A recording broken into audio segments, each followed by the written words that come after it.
Let's discuss briefly appropriations bills that are used for public assistance. Under existing California law, there is the state supplementary program for the aged, blind, and disabled, the SSP program. And this requires the California Department of Social Services to contract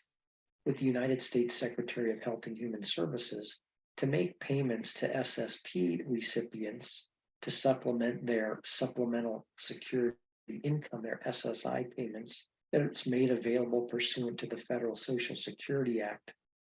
In addition, existing state law continuously appropriates funds for the implementation of the SSP.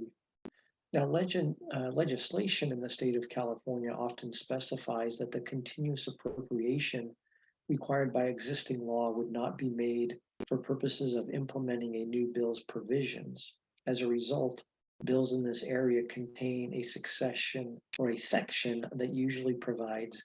no appropriation pursuant to Section 15201 of the Welfare and Institutions Code shall be made for purposes of implementing this section of the Welfare and Institutions Code made by this Act. And this is due to Welfare and Institutions Code Division 9, Part 3, Chapter 9, Article 5, which is titled Appropriations for Public Assistance.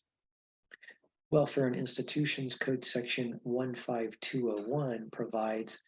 that there is hereby continuously appropriated out of any monies in the state treasury not otherwise appropriated to the department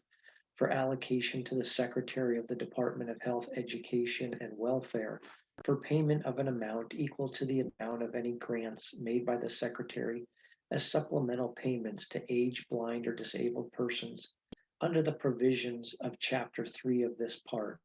less amounts payable by the federal government pursuant to Section 401 of Title 4 of the Social Security Act Amendments of 1972.